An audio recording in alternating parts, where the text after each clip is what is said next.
like, subscribe, press the bell icon for more updates. For more videos, download our app from Play Store. Faculty Diploma Program.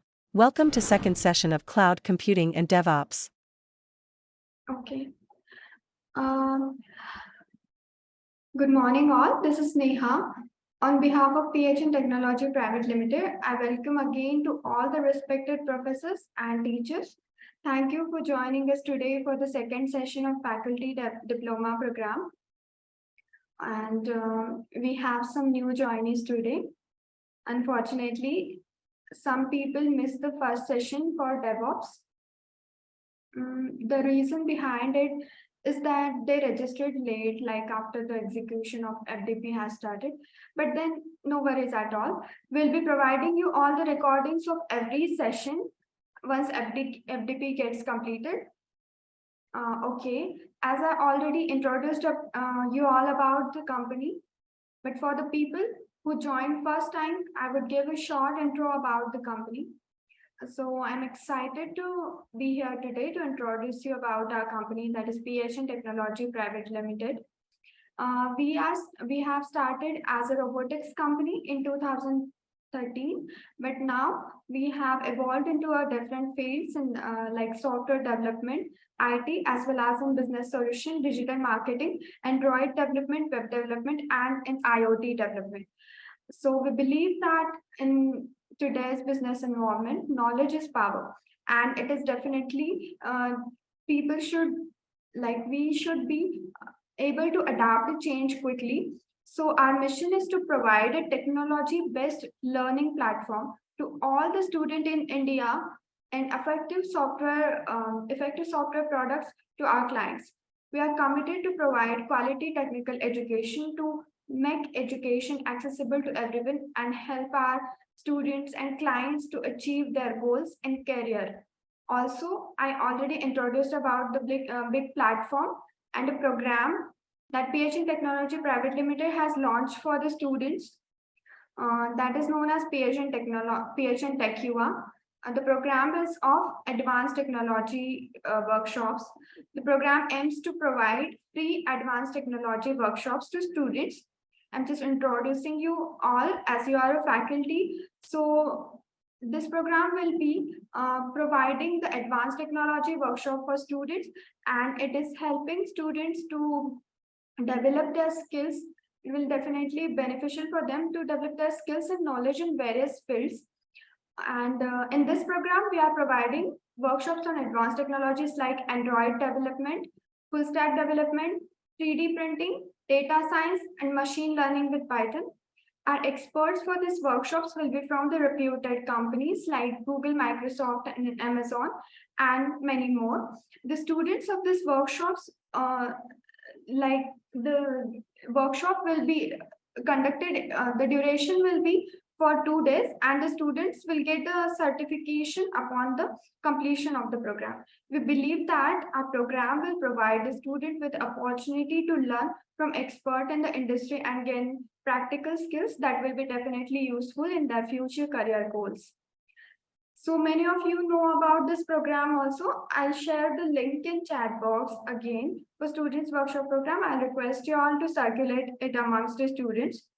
And now, without wasting much time, we'll proceed with the session. For those who have not joined the previous session, I'll just introduce about the topics we have covered in the previous session that Gaurang sir has covered in previous session. In first session, we have learned about the basics of DevOps, like definition and explanation, introduction basically. And after that, we have learned the objectives, such as improving collaboration and communication. As you can see on the screen, improving collaboration and communication between the development and operations teams, reducing time to market and increasing software quality. Second thing, we have learned that what are the benefits of DevOps, such as increased efficiency, faster innovation, improved customer satisfaction. And We have learned about challenges in DevOps, such as cultural change, integration of tools and process, and resistance to change. So those who have joined for first time, this is for them. We have covered these topics in the previous session, and now we are continuing with the second session by Gaurang sir. Okay, then Gaurang sir, over to you. Yeah, thank you so much, Sneha. Uh, Let me share my screen. So, hello everyone. Please let me know once my screen is visible, please. Thank you, Mohit. Thank you so much for your feedback for the last session. So let me first introduce. I think there are some new people. There are some new people joined today. So let me introduce myself to all of them. So hello all. My name is Gaurang Shah. If you see, I'll show. My name is Gaurang Shah, and overall, I am having 8 years of experience into the IT industry. I started my career with software development. I initially started working with the software development. You can say DSA, Java, Python, C++.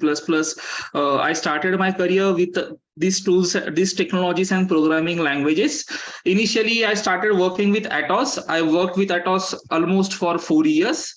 After Atos, I got chance to work with persistent systems for 1.5 years. In the persistent system, I was working as a module lead, and I was leading the team of the DevOps as well as cloud professional. And in persistent, basically I worked more specific to CI/CD pipelining, architecting, and helping the architect to design the solution for the automation of the application. And along with that, I worked on the Google Cloud as well as Microsoft Azure. Currently, I am working as an assistant manager. Currently, I am working as an assistant manager at Michelin Tires. It's a France-based company. It's world's rank 2 company in the world in the tire manufacturing. So it's almost one and a half year I am working with the Michelin Tires. In my overall 7.5 or 8 years of experience, I got certified into Kubernetes. I am certified Kubernetes administrator. I am Google Cloud certified professional with the help with associate cloud engineering certification, as well as professional cloud architect certification. And I am also certified in Microsoft Azure. I am certified in AZ104, Microsoft Azure Administrator Certified, and AZ400, Designing and Implementing Microsoft DevOps Solution. So this is all about me. In my day-to-day life, I help people to upgrade their skill set into DevOps as well as cloud tools and technologies. I got chance to mentor almost 100 plus resources for the career transformation into cloud as well as DevOps. And I'm also having an experience to conduct interviews for experience ranging from 3 to 12 years. So this is all about me. As Sneha discussed last session, we have covered the introduction to the DevOps. That was our day 1. So in day 1, what we have done is we discuss about the software development life cycle, what all phases are there in the software development life cycle. Then what all different processes along with the time are defined in the software development life cycle. For example, SDLC process, then waterfall methodology, then agile methodology. Then we started introduction to the DevOps. And in introduction to the DevOps, we discuss about the different parts of DevOps, different roles of DevOps, like build engineer, DevOps engineer, CI/CD engineer, release engineer, infrastructure engineer, system administrator as a DevOps engineer. And specifically for these 8 days of webinar, we are focusing on CI/CD pipelining. So we have discussed about what is continuous integration, what is continuous deployment, what is continuous testing, and what all tools are involved in continuous integration and continuous testing. The day 1 was more of theoretical day, but now we are uncovering each and every tool as well as technology in order to get in-depth knowledge of all of these tools as well as technologies. So today's session will be more focused on practical hands-on. as well as a practical understanding of the operating system. So I just want a couple of things before starting actual session. I just want to understand the presence of all of the participants in the session. So I'll request you, whenever I'll ask you some question, or when I'll ask you for some participation, kindly respond in the chat window. So the first question is, are you guys really curious about why Linux is so important in terms of learning any tools as well as technologies? If yes, yes. Oh my God, today's participants are more interactive. This is like really happy moment for me. Okay, so let's start. What is the Linux and why it is so important for the cloud? So in today's session, what we are going to do, we will cover the key features that makes Linux an ideal choice, including its open source nature, how we can customize the Linux operating system, and very large community supports as well as users. Today, 90% of the applications in the world, enterprise level applications in the world, are working on the Linux operating system. They deploy their application on the Linux operating system because of the security, because of the open source and large community support. This is the reason. Okay, so let's understand what all key points we are going to cover in today's session. So today we are going to cover about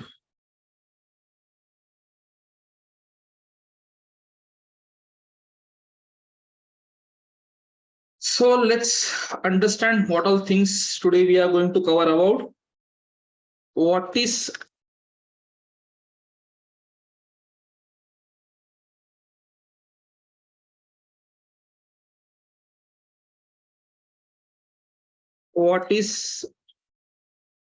operating system?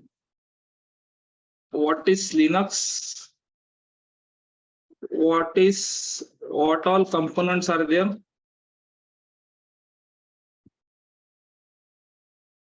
Okay, Linux architecture. Then Linux distributors. Then CLI, command line interfaces for Linux. Okay, so let's start. Stop.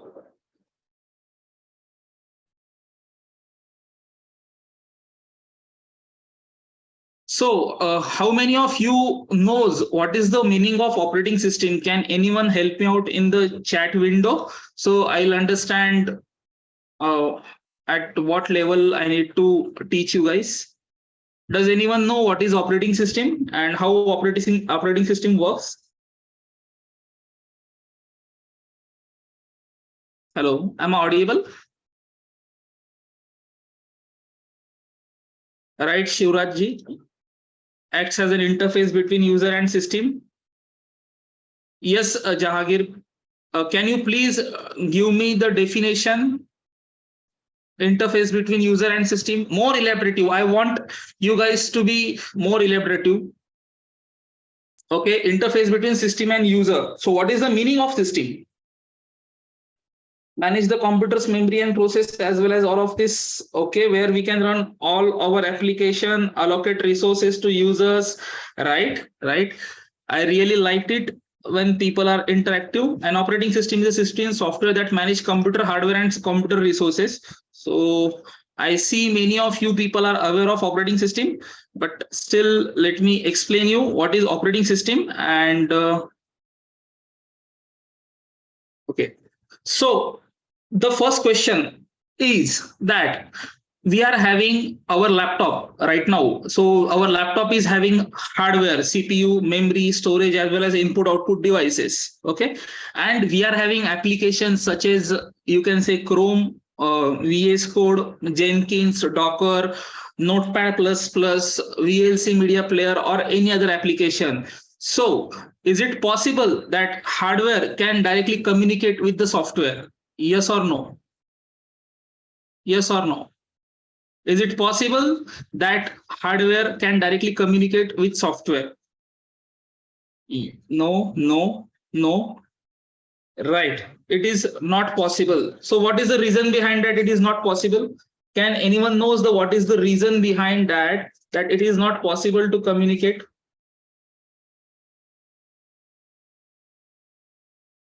You are right. It is not possible to communicate directly with application as well as hardware, because application needs to have some coding which will require to discuss with the hardware. So it is very difficult for to write application or code for every application, every individual application, to speak directly with the hardware. So in this case, what happens? We will introduce the operating system. So how things work in the operating system?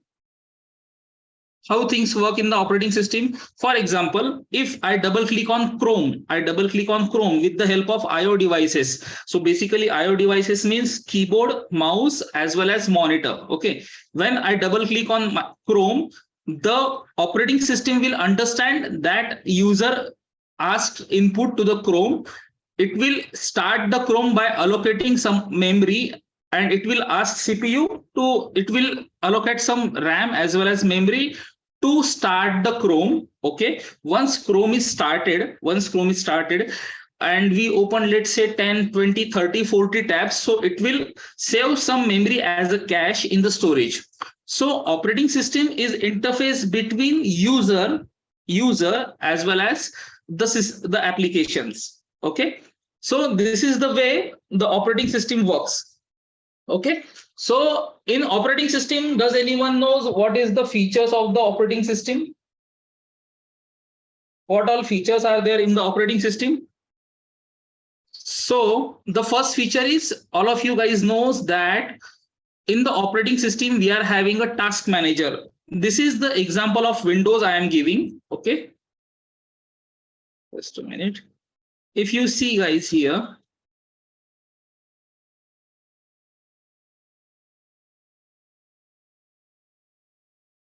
task manager. So the function of operating system is to allocate CPU, memory, disk, and network to the application. Okay, this is the first and foremost thing. And second thing is to manage the processes which are running in the operating system. So does anyone have any doubt so far? Does anyone have any doubt so far? Any questions? Yes. It is for process scheduling. It is for allocating the resources to the services. Now, let me give you one simple example. For example, right now in my Chrome, I am having 100. Let's consider it's 100 tabs are open. Okay. And now I will open the some another application. Let's say Mozilla. Okay, Mozilla is not available in my system. So mobile, let's say I will open Notepad++. Okay. So what will happen after some time, my OS will understand that Gaurang is not using the Chrome. So let's allocate some memory as well as some RAM to the newly opened application. Okay. So this is the way the operating system works. Let me. Okay, so what all components are there in the operating system? What all components are there in the operating system? There are three main components are there. One is hardware, which we have discussed, like RAM, CPU, storage, IO devices is the part of hardware. Applications means Microsoft, Chrome, you can say, then VS Code or any application which we download from the internet, and in between that operating system resides. Okay. So what is the kernel? Does anyone know what is the meaning of kernel?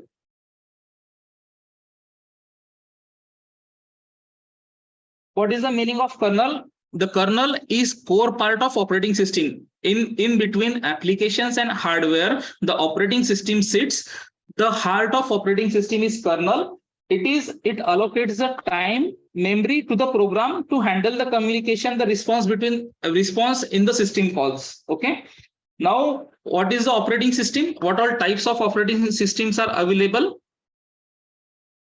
On what base the allocation will takes place for different application? Yes. So Sharad, as I told you, for example, if my Chrome is open with 100 tabs, okay, and I opened a new application, and from some time I am not using the Chrome. Let's say from last 5 minutes I am not using the Chrome. So operating system will automatically understand, basically not operating system, the kernel will understand that Gaurang is not using the Chrome, and he needs some memory or some RAM or some storage in order to run some other application. If you see over here, kernel starts the process for the app. So what is the meaning of process? When you double click any application, you can say Microsoft, you can say VS Code, you can say Teams, you can say any of the application. When you double click on the application and application will start, that starting of application is known as a process. Okay. It will allocate resources to the app. It is the main function of kernel to allocate the resources to the app. Okay. And once I use the application and I stop the application, it will clean up the resources and it will shut down the app. Now I will give you one more example over here. Let's say we are using VS Code, either VS Code or Eclipse. Okay, what we have done, we started the application, it is called IDE. We started IDE and started programming on it. So what all things will be involved over here? When I double click on VS Code, from IO devices will tell operating system, hey operating system, I want to use this particular application. Okay. Once we double click this application, the process will start, the application will start. And once application will start, it will require some CPU as well as memory in order to process the request. Okay. Then what will happen? We will do some coding. Let's say I am writing a hello world code in the Java. I am writing a hello world code in the Java, and now my code is running fine and I want to close the application. But before closing, what we are doing? We are doing save. For example, over here, save. For example, notes. This is just an example. And I will close this. So in this case, what happened? After saving, the VS Code or Notepad will acquire some of the storage from our hard disk. Okay. If, as I tell you, for example, I have already given example. If we open Chrome browser 100 tabs, in this case, for example, 70% CPU and RAM is used by the Chrome, but it is not active for the some time, and we have opened some other application, let's say Mozilla Firefox, then it is responsible if OS deallocate some memory from Chrome, and it will assign that memory to the Mozilla Firefox. This screen I already showed you that what is a task manager and how task manager is working. Okay. In this particular task manager, we are having services. Services means in this services, you will understand what all processes are there available. Okay. Now, what is the difference between Unix as well as Linux? Does anyone know what all types of operating systems are there? What all types of operating systems are there in the market? Does anyone knows? Please, can you please respond in chat? Windows, Mac, more?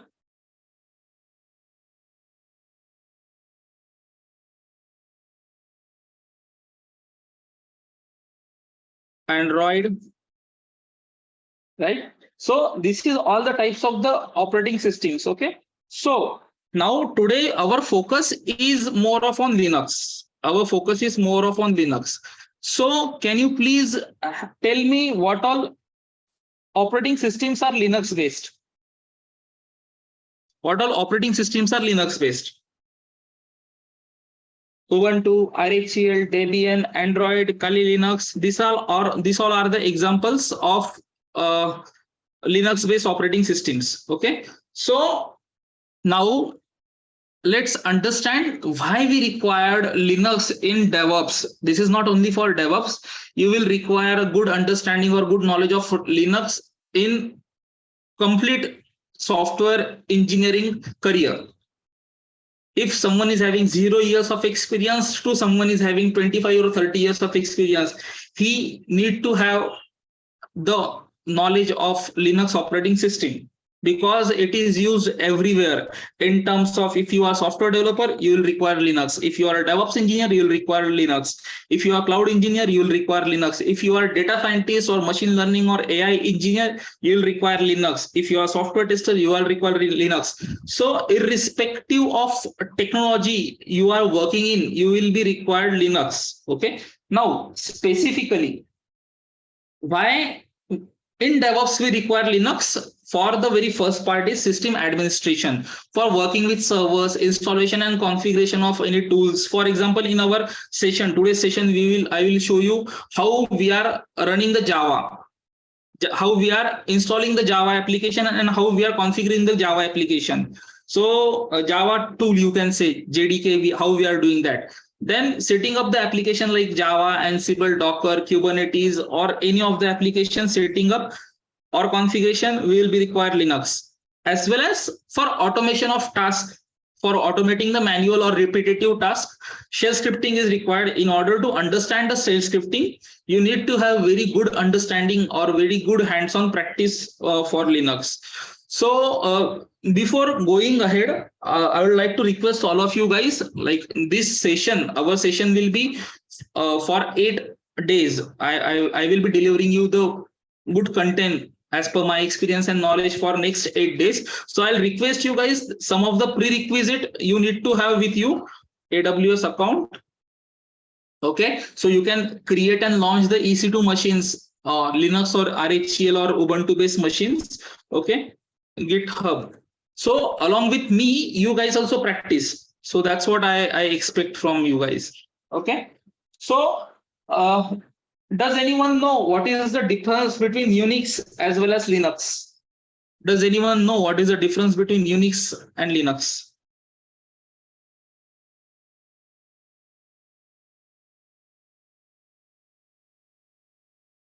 So Unix is a complete operating system. You can consider it as a car. Okay, and Linux is just a kernel. As I told you, kernel is a heart of operating system, like an engine in a car. Okay, so users, Linux is used by everyone from home user to developers and computer enthusiasts, like, and Unix is widely used for the mainframe systems. Okay, so this is all basics. I don't want to go in details like who developed the Linux, like Linux traversal, that I don't want to go. Okay, so there are multiple types of shells are available in the Linux. Does anyone know what is the meaning of shell? So the shell is basically interface to the Unix system. It will take input from the user. Okay, it will execute the program based on the input from the user, and when program is done, the execution is completed, it will display the program's output. Okay, so there are different types of shell are available. One is SH, like it is known as bourne shell. KSH means corn shell. Bash means born again shell. Okay, so in today's session we will be discussing more about SH shell. So this is the Linux file system. Okay, so let me share you guys another screen.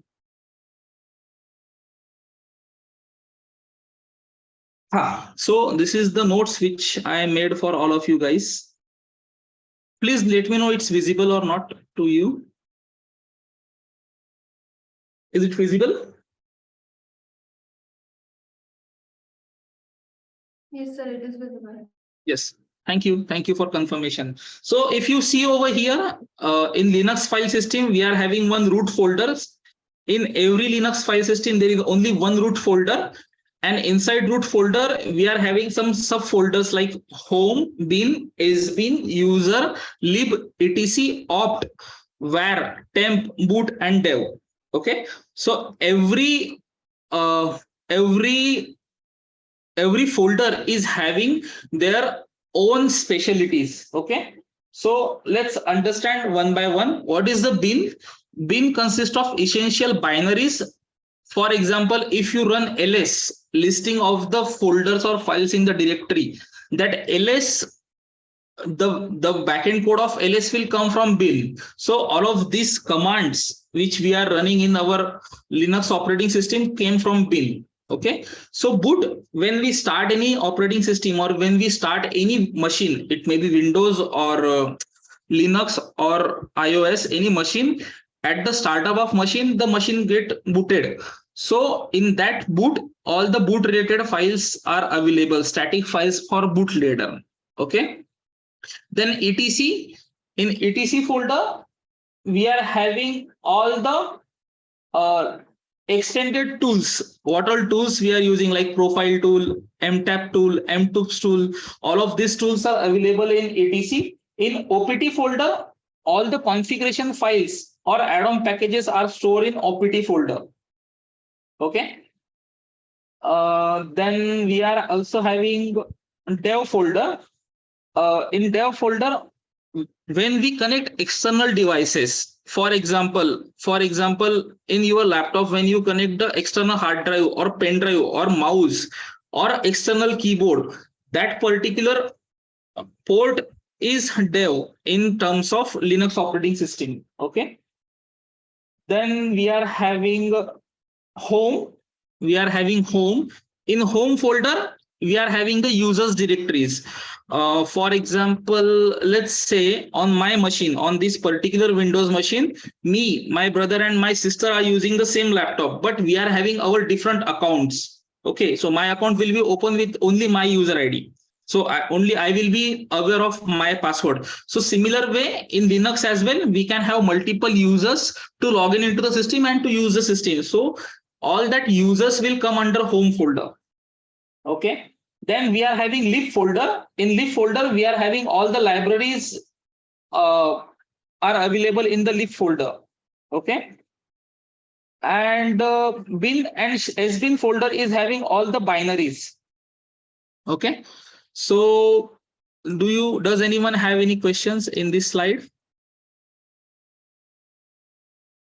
There is one more thing I want to tell you. Under home folder, I'll show you. Under home folder or under user folder, if you see over here under user folder, we are again having similar structure as a bin, as a root. If you see bin, include lib and sbin is available under user. If you see over here bin, lib, where is lib? This is the lib, this is the sbin. So the folder structure which comes under root, the similar folder structure will come under the user. For example, user Gaurang, under Gaurang we are having the similar folder structure which is having under the root. So in this particular notes, I have added every description or directories and their description. Okay, so anyone having any questions so far? Hello, in chat please. Any questions? So if we do not have any questions, then we will go ahead with the actual practicals. I'm not that much good in theoretical part. Okay, let's do AWS console login. Okay, what we will do, we will create a virtual machine. Okay, and we will go ahead with the practical.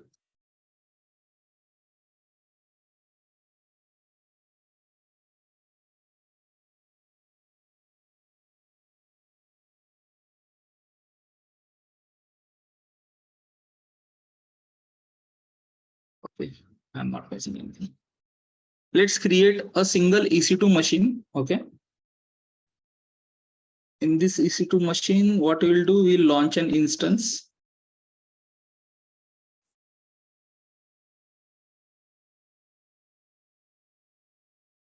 what we'll do, we'll launch one instance. What is EC3 instance? There is no EC3 instance. It is only EC2 instance. It is basically name of the service. Okay. In AWS, we are calling it EC2 instance. In GCP, Google Cloud, we are calling it as a virtual machine. Okay. And in Azure, we are calling it virtual machine. Okay. So let's do Linux demo. Okay. The name of my machine is Linux demo. There is only one instance I am creating. We are taking a Ubuntu as a AMI, Amazon machine image. Okay. In this, we will be selecting the free tier t2.micro. Okay. Let's create a key pair. The name of key pair will be Linux for Linux shell demo. Let's say the name of the key pair is Linux shell demo. Okay.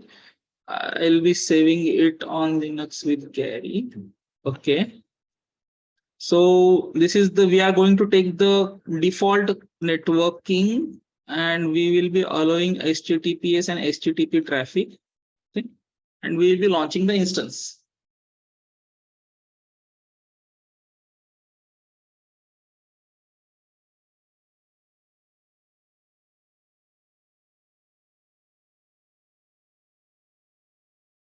Changes for EC3 instance. Charges, you are asking nursing Sabni, you are asking about charges for instance. Okay, sorry, I completely misunderstood your question. So yes, we will be required to pay some charges to EC2 instance, but when you register for AWS for the first time, AWS will by default give you $300 credit. $300 credit. Okay. So for that, you will just require a simple debit or credit card in order to register over here. Okay. So I'll show you billing. If you see over here, billing, I'll show you. I recently registered for this. If you see over here credits, I'm having $325 credits available in my machine, in my account, not my machine. Okay. So basically what virtual machine is, we are renting a machine on the cloud. We are asking AWS to give us the machine. Okay, so now if you see our Linux demo machine is ready, let's connect to this machine. So now before doing, okay. So now we are connecting.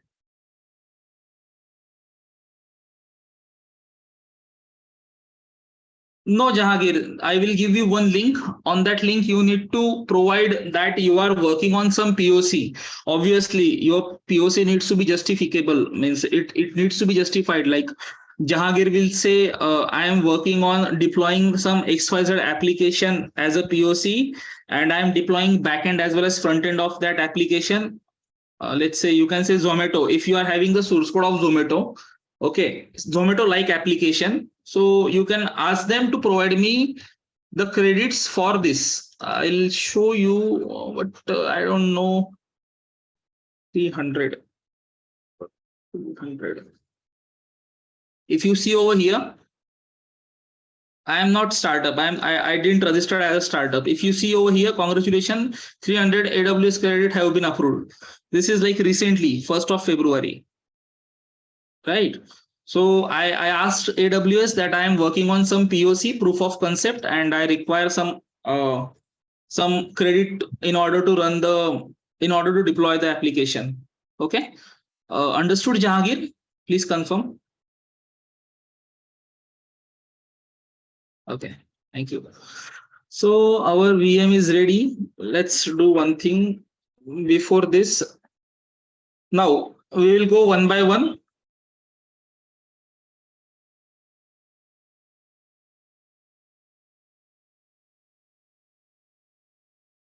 we will require sudo.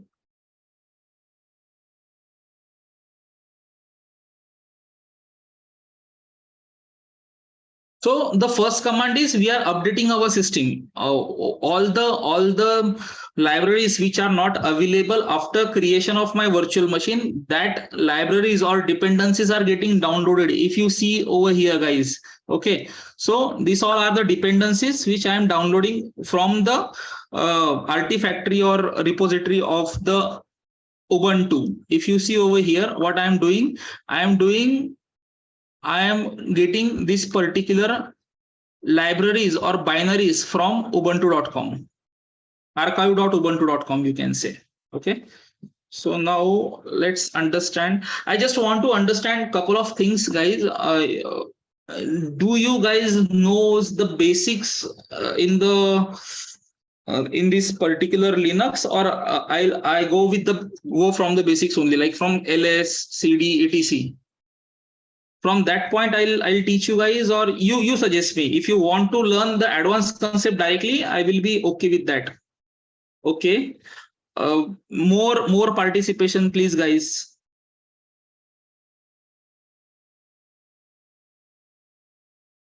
Okay, fine. Let's do advanced then. So from basic, need basic. Okay, I can see some of the people require basics. Okay, majority will win, obviously. Okay, so let's do from basics because it is very easy. Okay, so let me show you what is the meaning. Okay, if I'll do ls, okay, so ls means listing the directory. Let me do first sudo su. Okay, when I will do sudo su means super user, and su means I want to be logged in with the root user. If you see over here, previously I was logged in with the username Ubuntu. Okay, when we are creating the Ubuntu virtual machine, if you see over here, the username was Ubuntu. Okay, so initially I was logged in with the username Ubuntu. Okay, now when I do sudo su,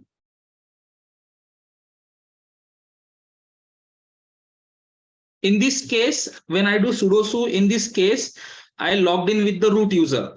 If I'll do ls in the root user, ls-la, okay.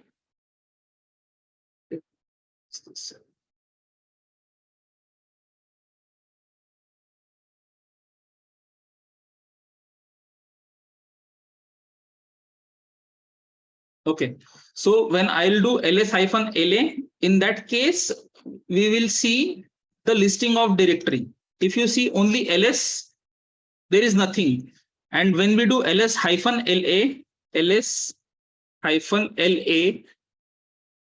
listing all the files which are under this particular directory, home Ubuntu. Now, let me show you one thing which we have discussed before some time.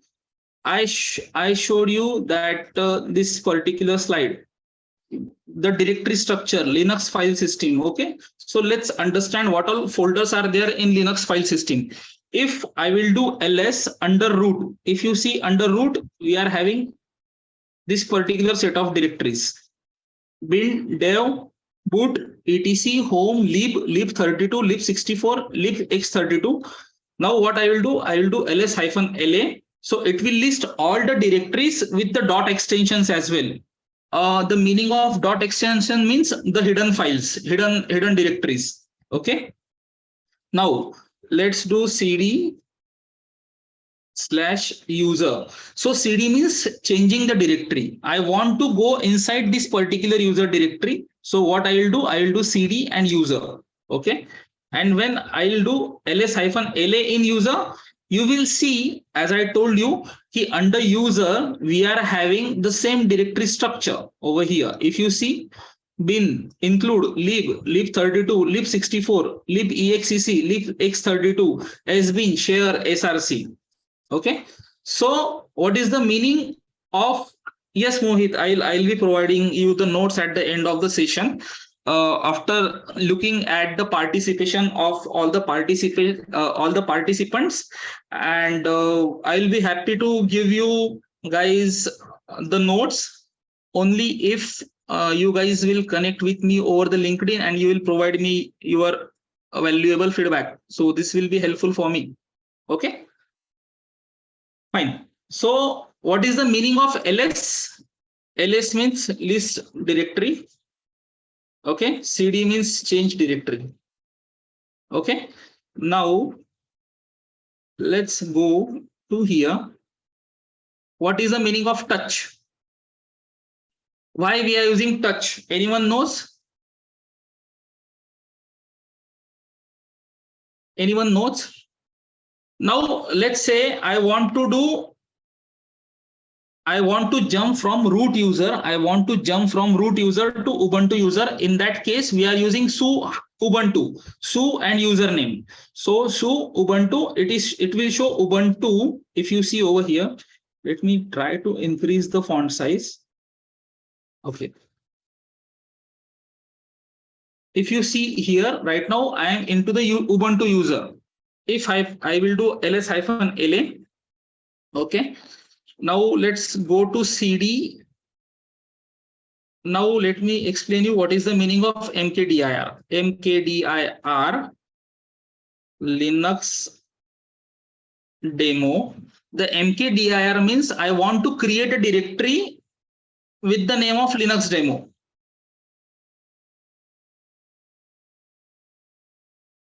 Okay, cd/temp.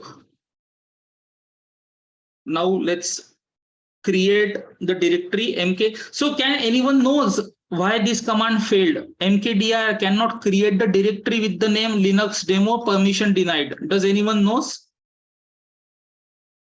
Does anyone knows why this is failed? I understand mkdir Linux is very much easy, like very much English language. Okay, but does anyone know why this command failed?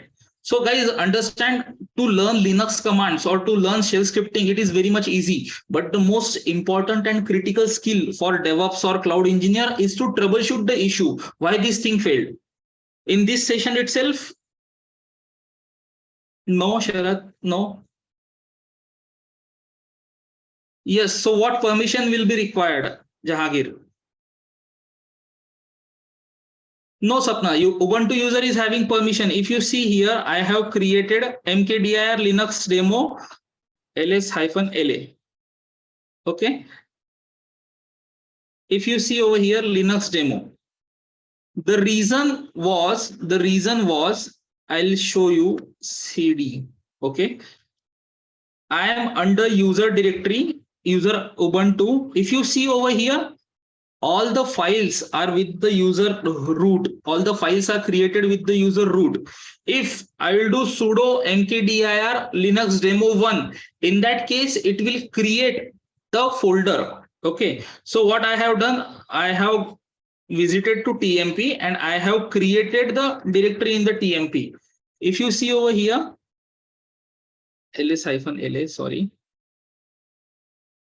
If you see over here, the folder which we have created, Linux demo, it is created with the help of user Ubuntu. Okay. Now let's go inside Linux demo. Okay. So what is the meaning of touch? Does anyone know why we are using touch command? Right? To create a file, we are using touch to create a file. Here, let's say file 1.txt, or you can say notes.txt. Okay, so if you will do ls-la, it will show you notes.txt is created with the help of user Ubuntu, because right now we are logged in with the user Ubuntu. Okay, so I want to write some content over here. Okay, so how I'll write the content? I will do vim notes.txt. It will open the virtual editor for me, and what I will do, I'll write some notes.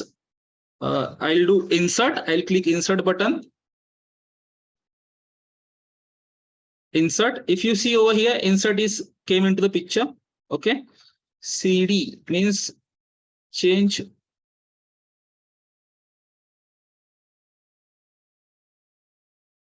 CD change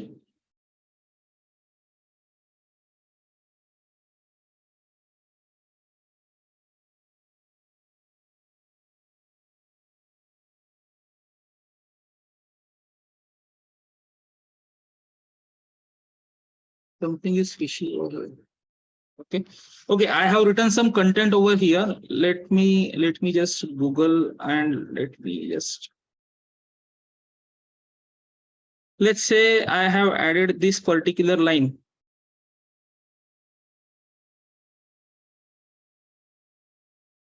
See.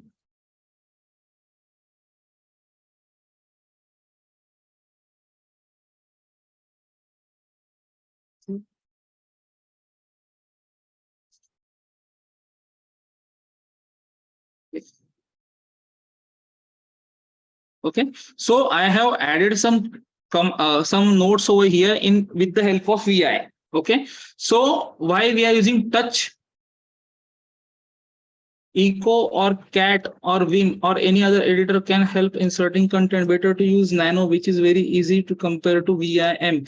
No, but Jahangir, in advanced systems, when you work in real time, most of the times you need to work with the vim editor. Yes, nano is also good to use. Okay, so with the help of ls, cd, touch, mkdir, what is the meaning of cp and mv? Does anyone know what is the meaning of cp and mv? Cp and mv. Cp, copy and rename. You can say copy and move. Even rename is also work, or move also will also work. ls, okay.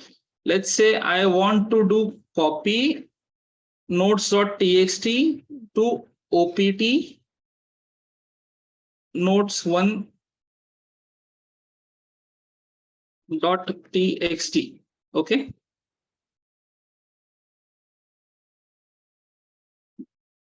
Cannot create regular file. Okay. What I'll do here, again we are getting permission denied. What is the reason behind that? Does anyone know? Because all the files inside opt will be under the root folder. Okay, and mv means moving the file from one location to another location, right, Jahangir? Okay, so does anyone know what is the meaning of uname? Let's understand uname command. If you see, the uname will give you the Linux output. The uname means uname, name of the kernel or name of the operating system. It will give you uname. And if we'll do uname -a, uname -a, it will give you more information about your operating system as well as its version. If you see here, Linux operating system, okay, it's Ubuntu, okay, and it's a GNU. What all GNU is there? So it will give you that. Okay. Then we will have cat/etc/os release. So in this particular command, you will understand what is the name of your operating system, okay, which version it is using, and its ID and its home URL, its support URL, everything about your operating system will be given in the cat/etc/os release. Okay. Then we will have who am I. So what it will give right now, with which user I am using the system, it is Ubuntu. Okay. If you see over here, it will give Ubuntu. Okay. Then history will give you all the commands which we ran till the time. This all command we have run till the time. Okay. Now what I'll do, sudo su. Okay. And if I'll do who am I, in this case, what will be the answer? Right, Sapna, it's root. If I'll do what I have done first, I have changed my user from Ubuntu to root. Okay. And then I am running the command who am I. So who am I will give you the answer root. Like I am the root, I am using the system now. Okay. Then let's go ahead with the navigation and searching. PWD. So present working directory. Right now, in which directory we are having? We are in the temp and Linux demo directory. Okay. So Ubuntu. Let me. Okay. So print working directory or presenting working directory. Okay. CD, as we have discussed, change the directory. LS we have discussed. There is one more thing, guys. You do not need to remember each and every command. Linux is having, or the operating system is having their own manual. What we will do, man hyphen, let's say CD, for example, ls. Okay. If I want to understand what all arguments we need to pass for CD, for doing the CD, or for doing the ls, you will see ls hyphen a. What it will give, do not ignore entry, start with dot. As I explain you, dot means the hidden files. It will give you the hidden files.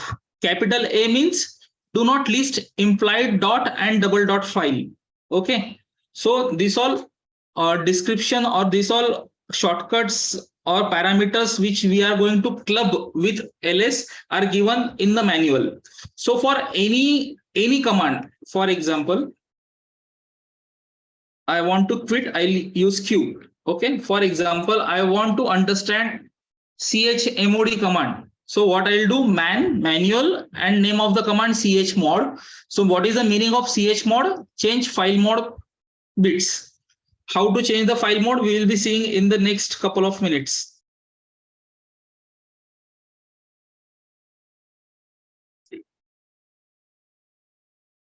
Okay. So any questions so far? Okay. Now let's say I want to add a user. Okay. So tell me one thing. Now this question is for Jahangir and Sapna, if you are aware. Okay. If I want to create a user, which command I need to use?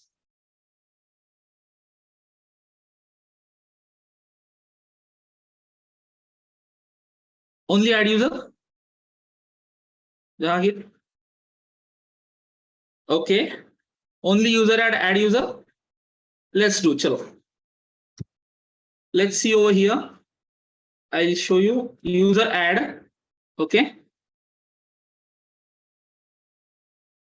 Let's say Gary. This command will fail. Why? What is the reason behind that?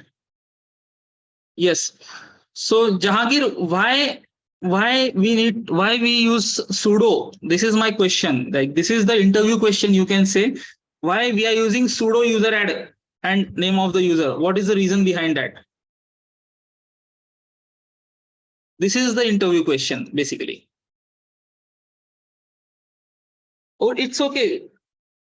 Why Ubuntu is not having permission to create an add user? Why Ubuntu is not having permission to create a user? From where user add comes? So here your picture will come this point, as I told you, this point. Okay. The files with sbin, like system binaries. Okay. So user add is a part of system binary. The system binary require sudo privileges. So this is the reason. This is the reason we need to add this particular sudo before creating a user. Okay. So what I am doing, sudo user add Gary. I have added the user. Sudo password Gary. Okay. Let me give password over here.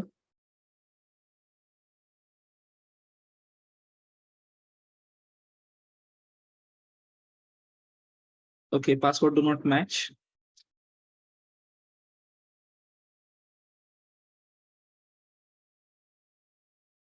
Okay, so now my Gary user is ready. If I'll do su Gary, what will happen? Okay, if I'll do who am I, it will give me the answer Gary. Okay, right? If I want to exit from Gary, what I'll do, exit or control D. Okay, so this is the way we have added the user. Okay, so now why we have added the user? Why we have added the user? Does anyone know why we have added the user?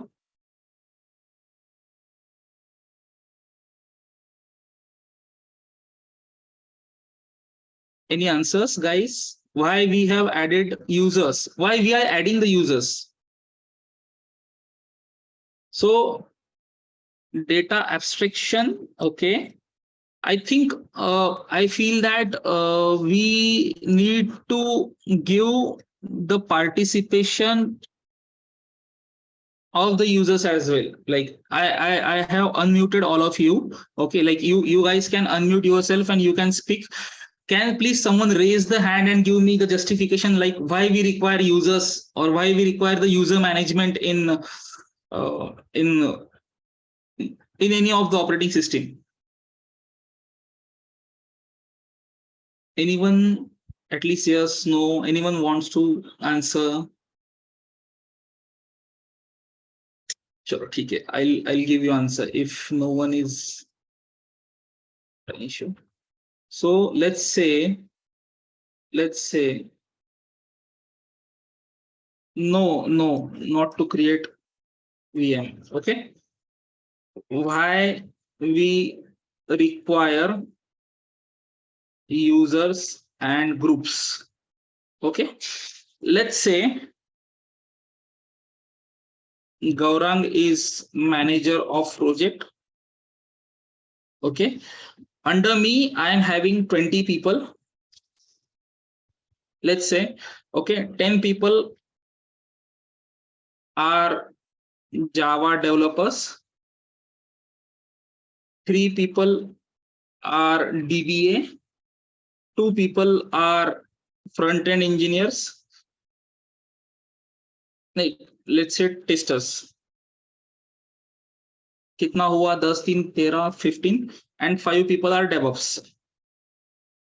Ideally इतने लोग होते नहीं है DevOps में. Okay, ideally there are no 15 people are DevOps, right? Security, different tries, manage restrictions, right. Okay, so let's say I am having team of 20 people. 10 people are into Java development, 3 people are DBA, 2 people are tester, and 5 people are DevOps, and all of these people are working on this machine. Which machine? The machine which we have created right now, on this machine. In this particular machine, 172.31. Okay, on this machine all of the people are working currently.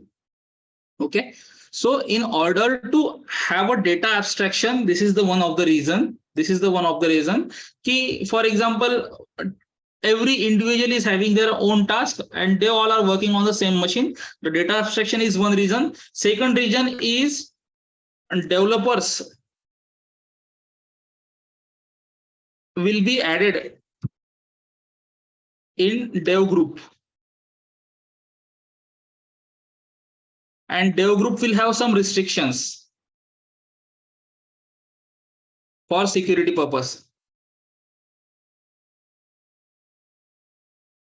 like they will not able to execute the pipeline, for example pipeline. Okay, then QA people will be only doing testing, no other rights. Okay, then DevOps people will be not able to commit the code, but they will be able to run pipeline.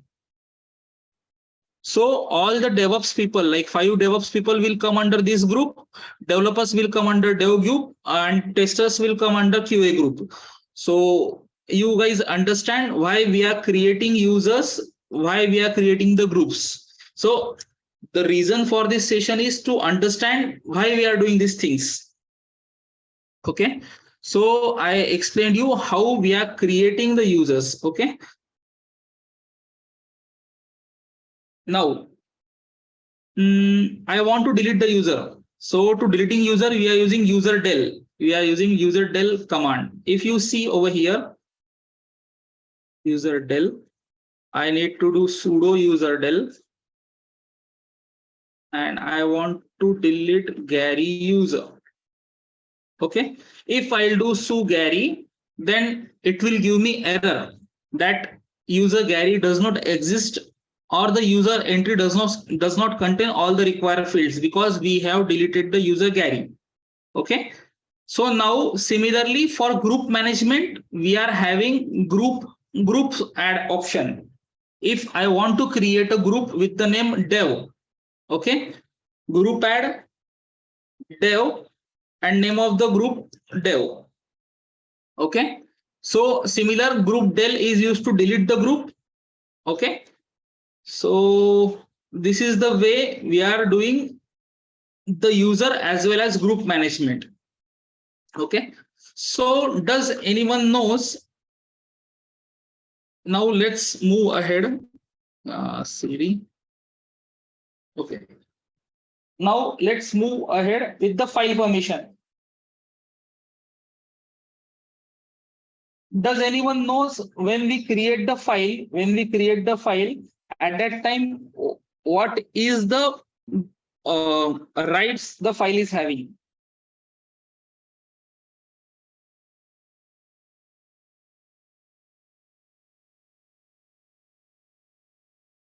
Six five five. Let's do it. Touch test. Okay, यहाँ पे नहीं है cd/temp plus -la. Okay, cd linux demo touch test file. Okay, ls-la. Okay, so here we are having user read write, group read write, and others only write. Right, Sapna? 664. Okay, so what is the meaning of 664 for other people is I'll explain you from this particular slide.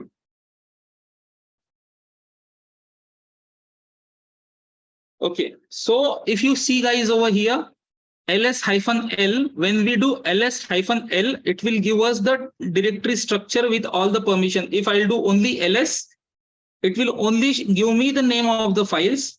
But when I'll do ls-l, in that case, it will give me the permissions, the users, the file created date, the name of the file, everything it will give me. Okay, so now let me show you what all things are this. Okay, the first character or the first word denotes it is file or directory. Okay, if it is a D, it will be directory.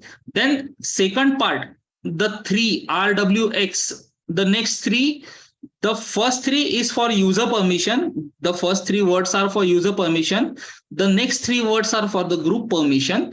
And the next last 3 is for other permission. So does anyone know what is the meaning of other? What is the meaning of other? What all things are included in other?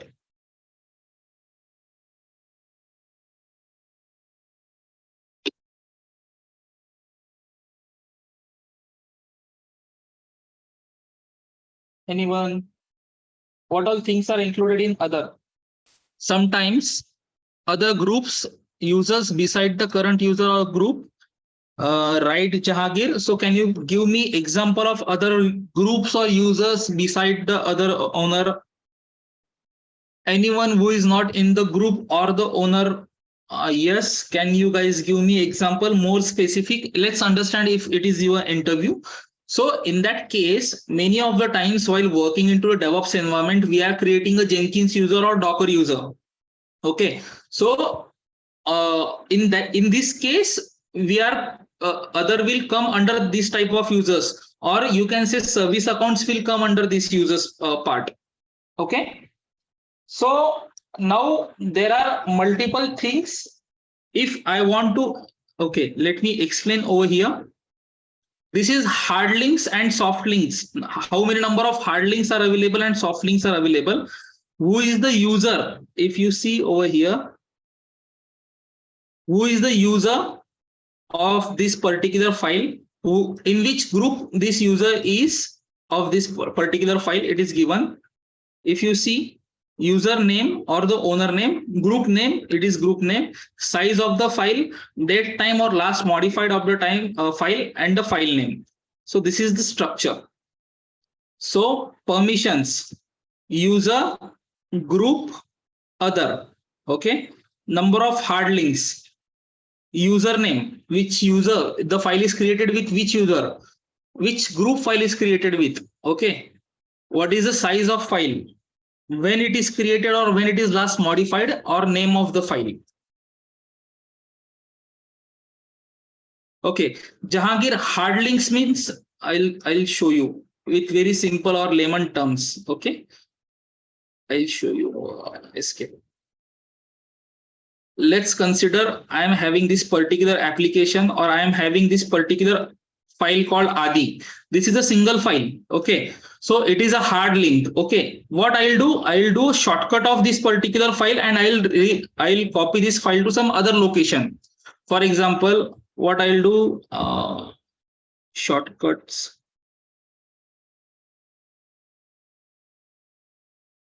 Where is shortcut over here? If you see over here, I am creating a shortcut from Adi over here. Next, finish. If you see, this is Adi is created.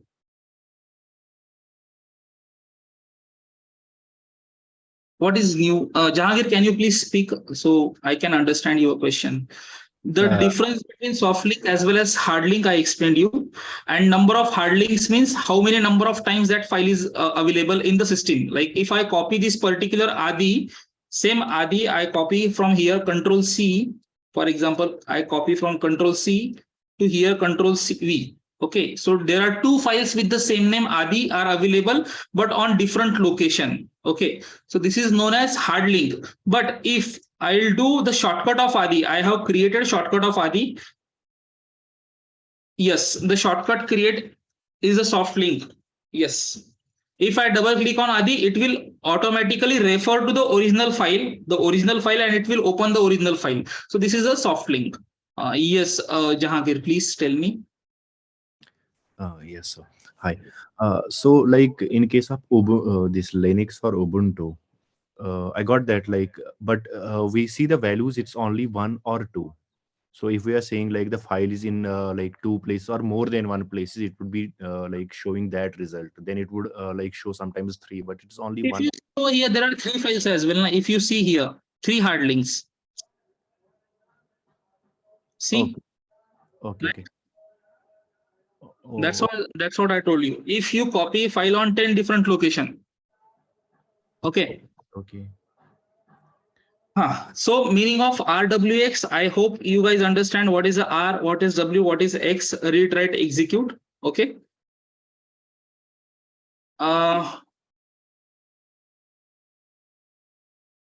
So now, for example, there is one more example. As I given you guys like Jenkins as well as Ansible user, I have given you as a other. Okay. So in that other services, we are also having some more users. For example, DB user, SQL user, Apache user. This user will also come under this particular other section. Okay.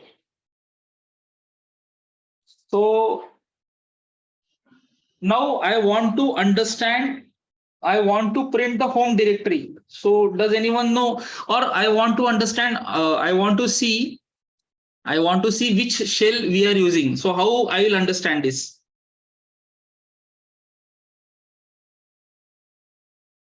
Anyone? Hello, sir. I have a little bit one doubt. Yes, please. Okay, when we enter LSF and LA, we can see there the permissions and the group owner and all the things when the file created and the which file is file name and all the things with Right. ls command, right?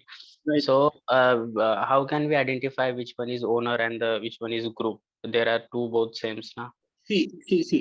This is the first part is owner. Okay, and the second part is group. I'll show you. Let me again. Chalo, okay.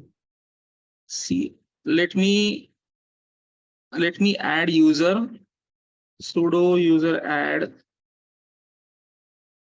Gary. Okay, sudo password Gary. Okay.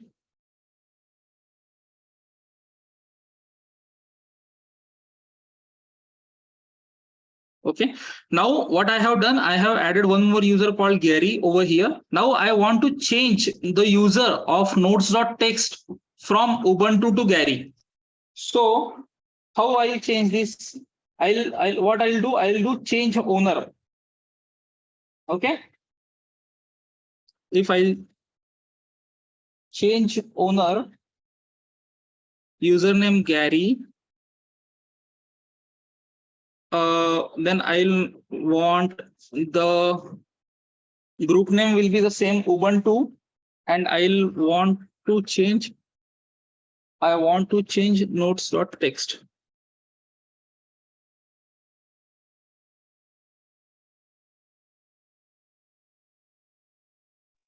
ls-la. See. Spelling, sir, spelling.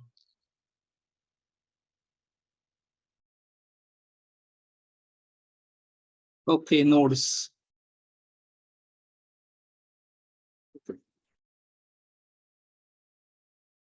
Nodes.txt. Changing ownership of the nodes not permitted. I'll do sudo. Okay. What is the issue over here? What is the issue here? CHON cannot access Ubuntu, no such file or directory. This is for group, right? Change group is used to change the group, but we are using chown, change owner. What we need to do is first we need to add the user, right? We need to add the user in the file, in the Ubuntu, right? Let me try this first.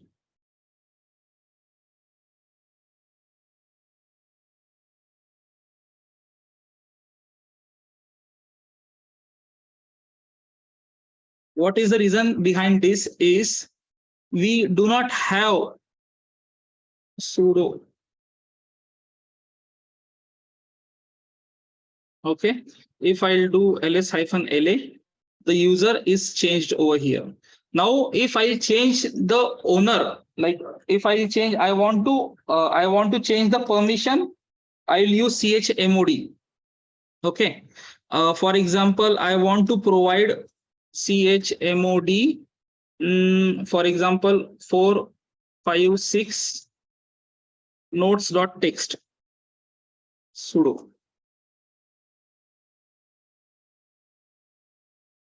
If you see over here, guys, the previous permission for notes.txt what rwr, and now I have removed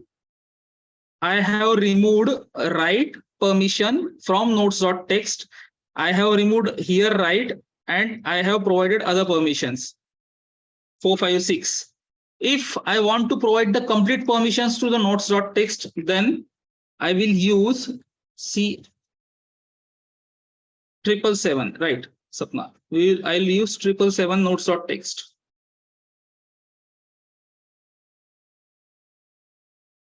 If you see, now I am having the complete permissions. Okay. So this is about the file permissions. Now I want to understand which shell I am using. In this case, what I will do, echo shell. Okay, so it will give me the answer that we are using bash shell. Okay, I want to see the home directory. So what I'll do echo home. Okay, so my home directory is Ubuntu home. Now I want to understand one thing. Does anyone know what is the meaning of grep?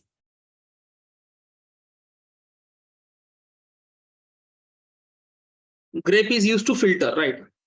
If I want to see what all processes are running in my current system, in that case, we are going to use stop command.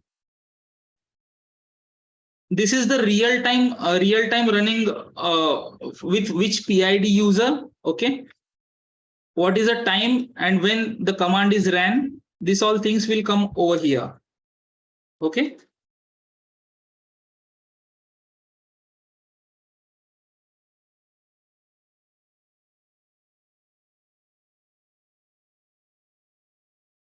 Now,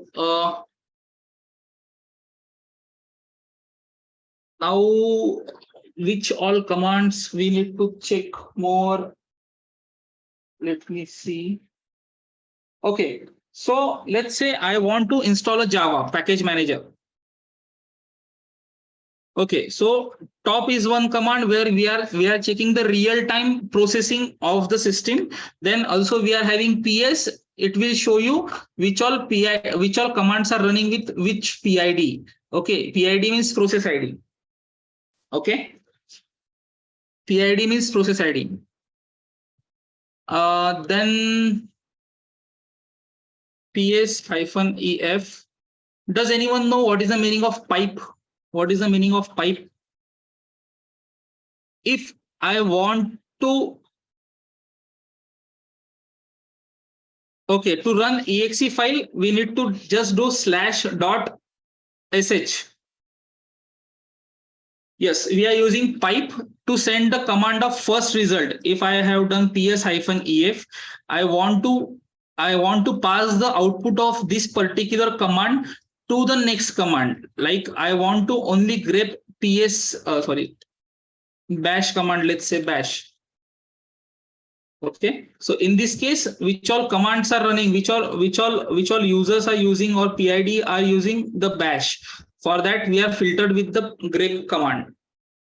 Okay, so always result of first command which we pass to the second command with the help of pipe command. Okay, now let's say I want to install Java. So for that, yes, Ravindra, we are able to run exe file in Linux as well. For example, I'll show you. I want to install Java on Ubuntu. Okay, so apt-get, we need to use apt-get openjdk 11.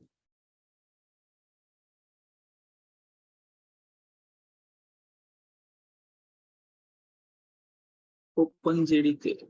Let me see.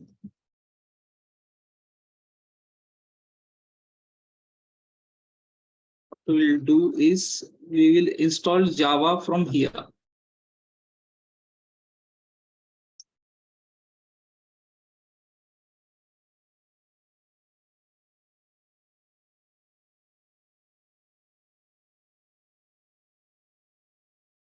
So in order to install Java, we will use apt-get sudo apt update install default JRE.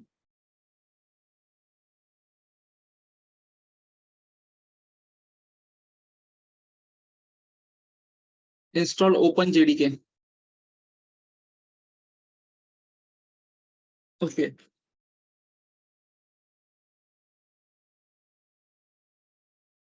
apt-get install.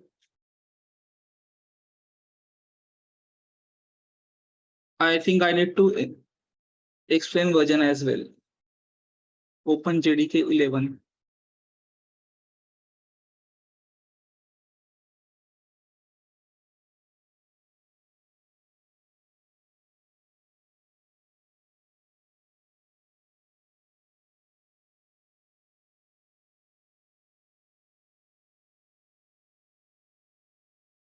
let's say I'm installing this. But before this, I think I need to do update of system. So just a minute. I want JDK, not JRE. I want JDK, not JRE. Okay, let me show you Nmap installation. The basic understanding of installation is, does anyone know meaning of apt get Nmap? Why we are using Nmap? Does anyone know? So right now what I have done, I am installing the Nmap network mapping tool for my particular system.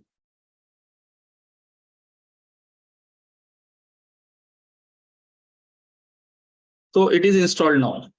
So in next session, what we are going to learn is the understanding of Git. Okay, and then from the next stage, yes, and after that we are going to learn about the Jenkins. So right now we are open for the question, and once we will get the question, we will discuss about the couple of more points. Anyone having any questions, guys?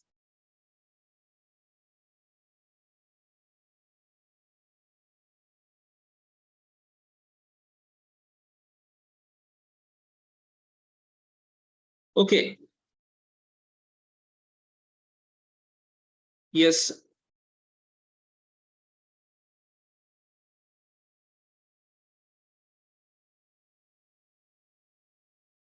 Now we are open for question. Does anyone have any questions, guys? Okay, there are some more commands that I'll show you if we do not have any questions. Does anyone know what is the meaning of DU? It is a disk utility.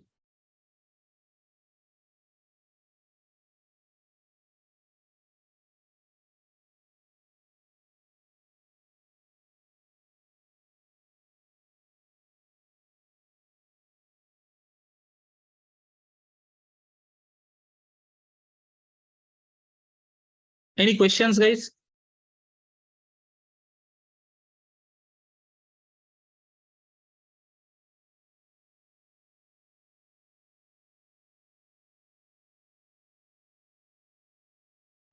Hello, sir. Yes. Yes, I just want to know this these Jenkins and the people talk about CI/CD pipeline, all the things. That's the easy things or what?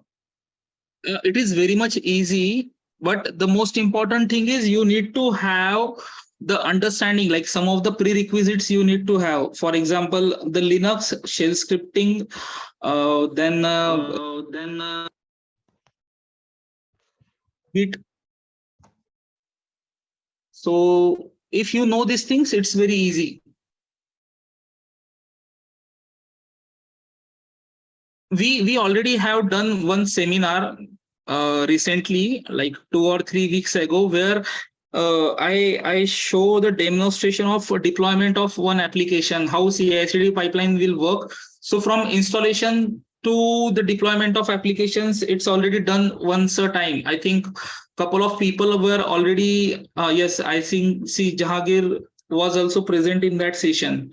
So that session was not organized, but after that PHN was discussing with me that we need to give the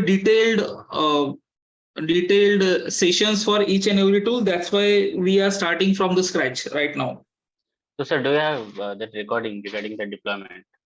Maybe you need to take it from the PHN, like Sneha is there. So maybe Sneha, can you please help here? Yes, sir. Recording will be provided to everyone. But after the completion of FDP, like after 8 weeks, will be provided the recordings of each session. Okay.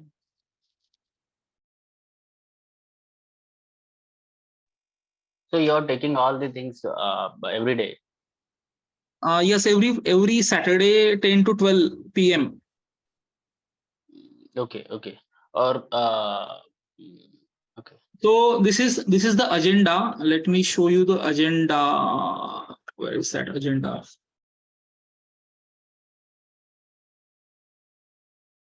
Let me show you the agenda. Here, this is the agenda.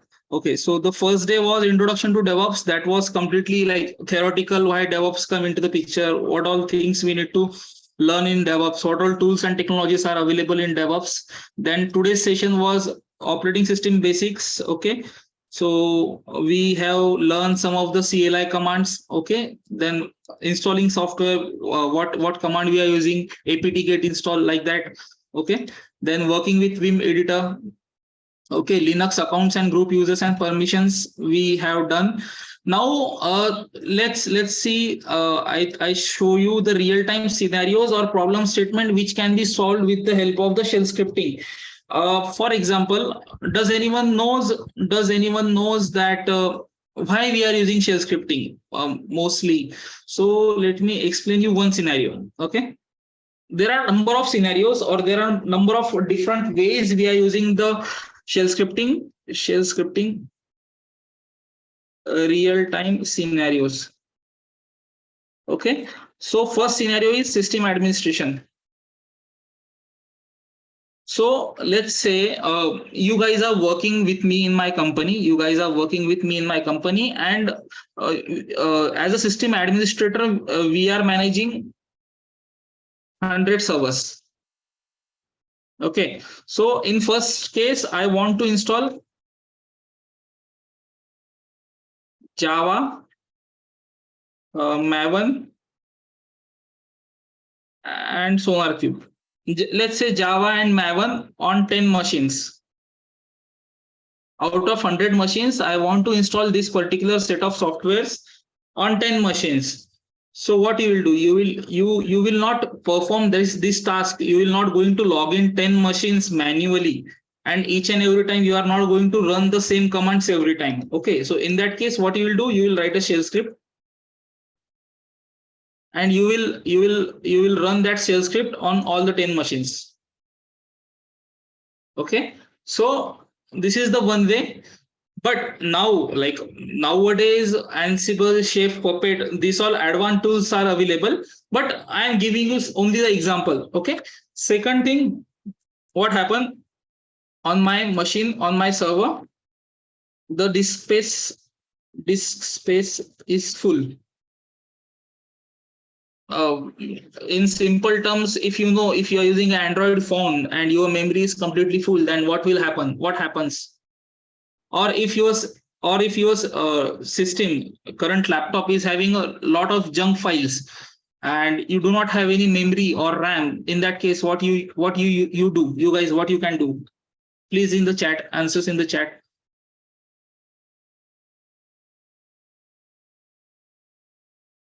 It's simple question. No, Mohit, you scale your mobile phone, you scale your laptop. Yes, you are deleting the files. Okay, so what happened? It is called housekeeping script. Housekeeping. Okay, so what we do? We know that key. For example.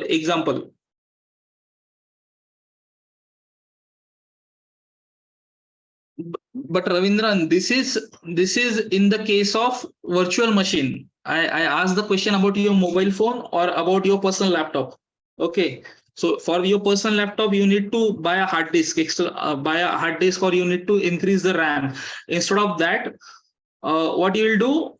I know key, for example, SQL log file path.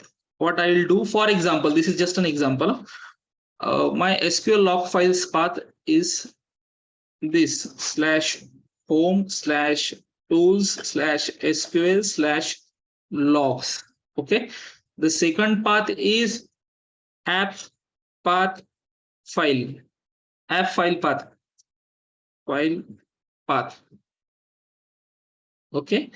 Let's say my app name is home Myntra, for example, Myntra, under Myntra, I am having logs. I am having day-wise logs. Let's say 03/03/2023. ठीक है. Similar way, we are having number of files. Dot dot dot dot. Let's say I am having files from 1/1/2023. Okay, and these log files are generating every day 10 GB of log.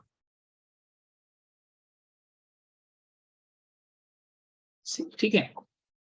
Now what happened? I know कि 10 GB of logs are generated per day. It's almost 3 months, means 90 days. 90 days into 10 GB.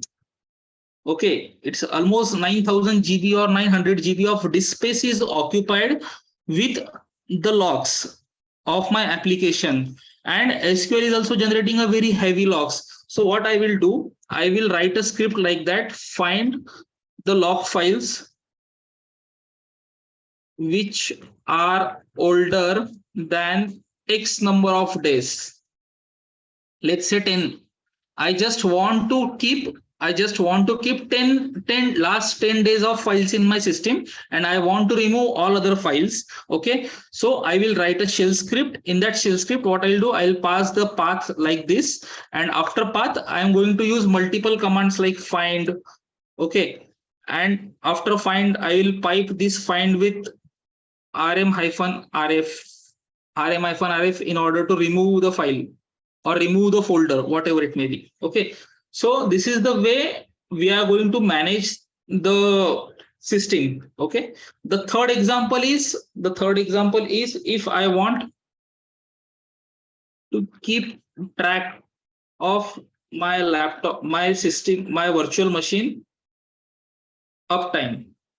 Okay, so in this case also what I'll do, I'll write a shell script which will continuously monitor my system, how much disk space is available in my system, how much memory is available in my system. In case if my memory will go more than 70%, then trigger an email to system admin that, hey system admin, the virtual machine memory is more than 70%. Can you please take the action? Okay, so this is also one of the way. Then for application deployment, we are using shell script. Okay, so there are n number of use cases where we are able to use the shell scripting. Okay, so does anyone know what is the difference? Like, this is the automation. Instead of doing manual tasks, we are doing the task with the help of automation. Okay, so does anyone know what is the difference between shell scripting and simple Linux commands?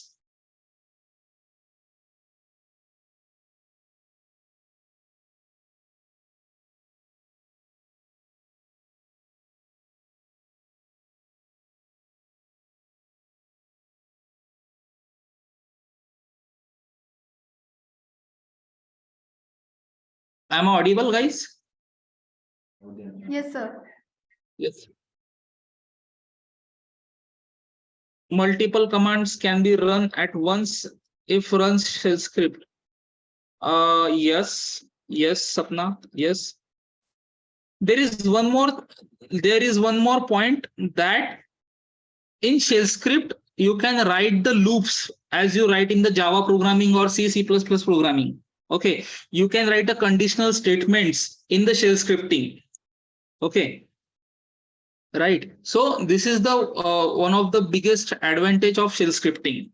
Okay, so in order to become the DevOps engineer, you need to 101% you need to have very good understanding of Linux shell scripting.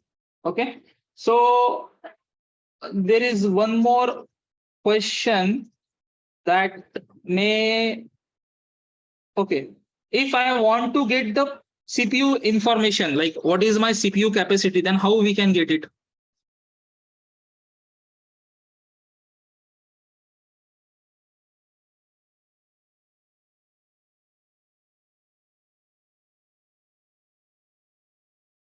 If you see the complete CPU specifications we are getting over here, cat proc CPU info.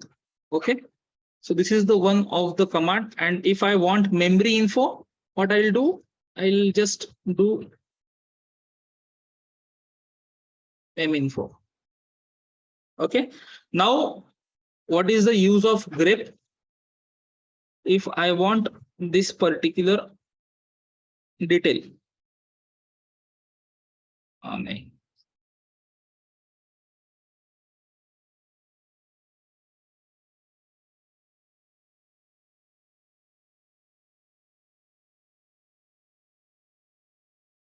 Something is wrong.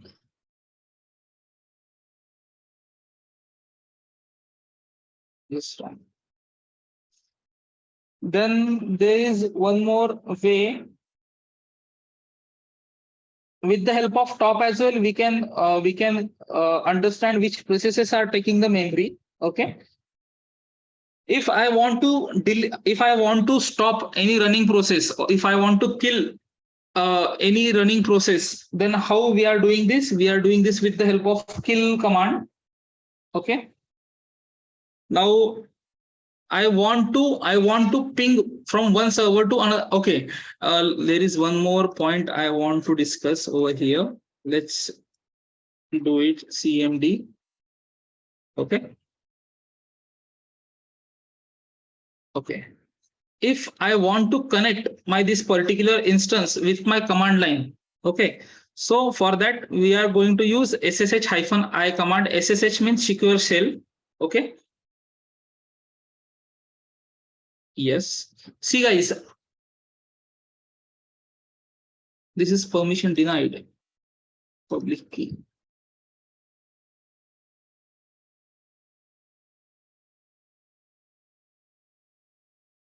Where I have downloaded this file.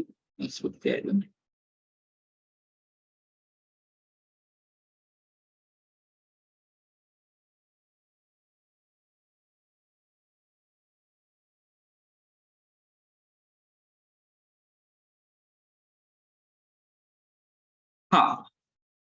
I understand now. See guys, this is my command line. Okay, I opened the command line from my system. Okay, and from my command line, I want to log in into my particular system or log in into my particular machine, which is we have created on the AWS. So for that purpose, what we have done, we have saved our public key over here, PEM key file over here in this folder. So what I have done, I have just do SSH to this particular location. If you see SSH-I, then name of my key and the server username of that particular server or virtual machine, and the virtual machine IP, a public IP or private IP.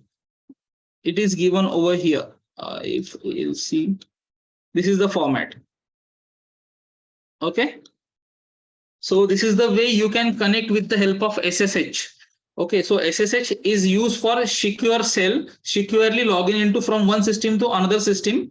The first thing. The second thing is SCP. SCP is used to copy a file from one location to another location, from one server to another server. Okay, so it is called secure copy. Any questions, guys, so far?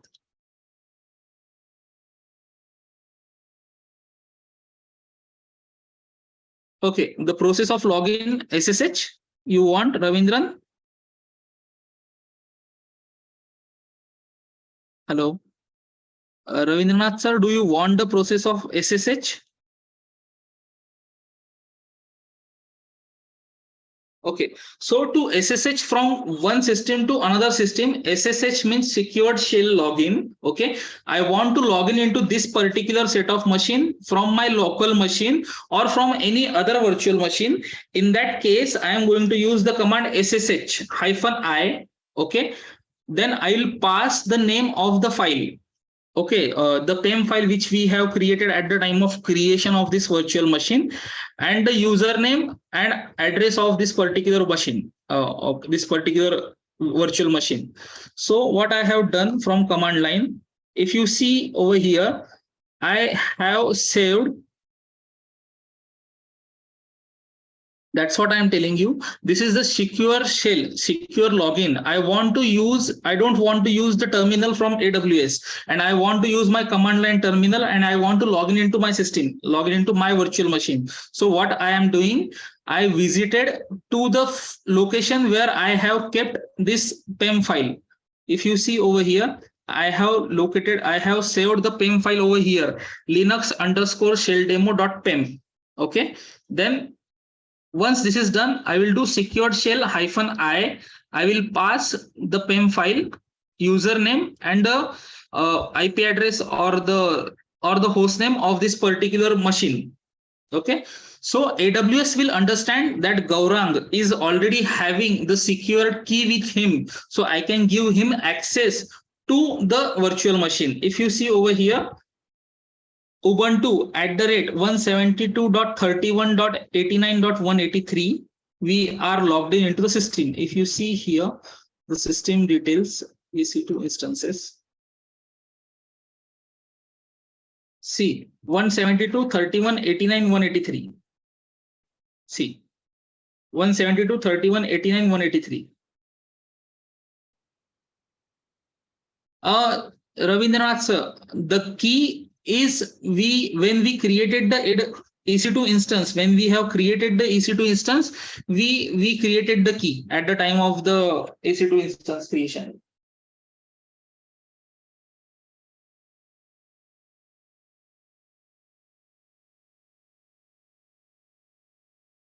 Got it?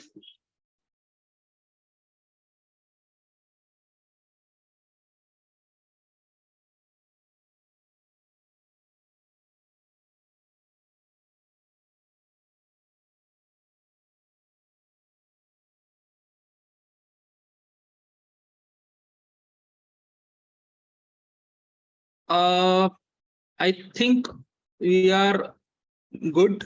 If anyone is not having any questions,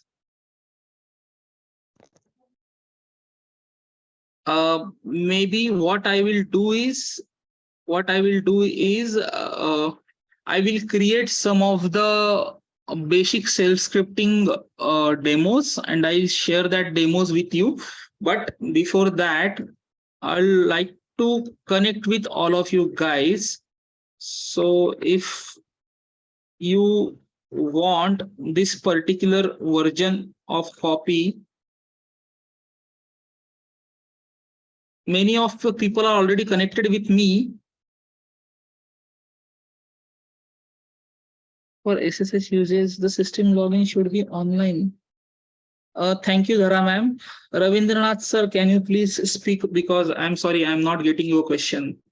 So guys, this is my LinkedIn ID. Okay, if anyone is having any questions or anything to discuss further, so let me know. And along with that, sir, can you able to hear me? Yes, sir, please. Sir, SSH connection between the two systems, if we have to do, the two systems should be on, right? So to the system where we are connecting using SSH, yes, that both the system should systems also be on, right? Yes. Both the systems. Then it is AWS is cloud based, and that cloud based connection should be opened in SSH. Then how is it possible, sir, to log into our login ID with SSH? No, I am not login. I am not using any login ID for the SSH. What I simply have done is I have just connected from my CMD, the command prompt, to the system with the help of the key which I am having with me. If you see over here, this key is more of important. This is the private key. For example, you mean to say that even though the other side AWS logins is not done, with the help of the key, we can connect it. Correct? No? Yes. Done, sir. Done. I got it. One more example I would like to give you. There is one more example. For example, in my AWS, I am having 5 machines. I am having 5 virtual machines. Okay. And I want to connect from one virtual machine to another virtual machine. In that case as well, we need to do some of the steps. The first step will be we need to generate the SSH keygen. With the help of SSH keygen, we will generate the key. let's consider one machine is having name Gaurang and another machine is having name Ravindranath. Okay, just this is just for example purpose. And now Gaurang want to send some files or Gaurang want to connect with the machine of the Ravindranath. Okay, I want to connect with the machine of Ravindranath. In that case, what I will do, I will generate the key. One is private key, one is public key. Okay, so what I will do, I will give that private key to you. Okay, hey Ravindranath, this is my private key. You are able to connect to me with the help of SSH copy ID. Right now, we are having only one machine, but in next couple of sessions, when we will learn the Ansible, when we will learn the Jenkins, when we will create a multiple machine, at that time, I will show you in practical way or real-time manner how we can communicate from one machine to another machine in the cloud-based environments. Okay. So can we also have a virtual machine of our own configuration using AWS? Yes. Like Yes. platform as service I'm talking. For that purpose, you need to learn the custom AMI. I'll type over here. Okay, so you can create your custom Amazon machine image. Like you can create your custom AMI. But using the same AWS account. You can use any cloud, sir. You can use any cloud. It may be AWS, it may be Azure, it may be Google Cloud. Anything you can use. No, I'm talking about AWS. Within AWS only, we also have a PaaS service, right? Platform as a service. Yes. Okay. So, sir, are we getting information about that also in the session? In my agenda, we are having it, but that is to very basic level. See, in order to learn end-to-end DevOps, at least DevOps technologies, I'm not talking about the cloud. Okay.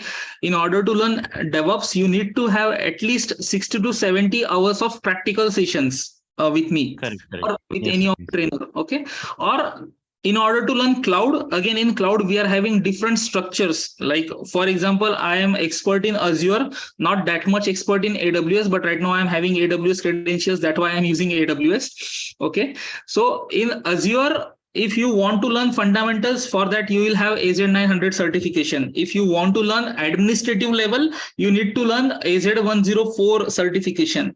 If you want to learn for at the DevOps level, for that you are having AZ500 Azure DevOps certification. So see, every services or technologies are defined.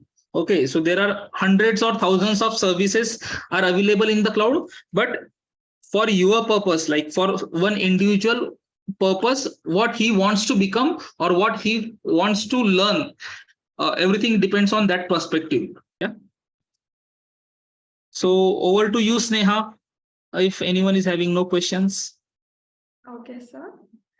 First of all, faculties, I have shared the link of registration link of students workshop. So please circulate it amongst the students. Yeah.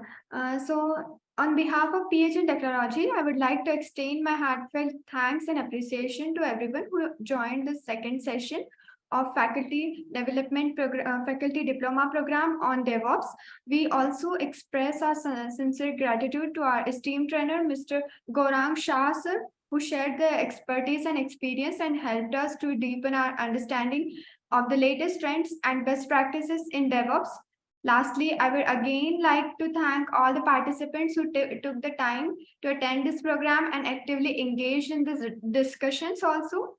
So your enthusiasm and commitment to the learning is really encouraging us to move further with our missions. I would request you all to please be attentive. For more videos, download our app from Play Store.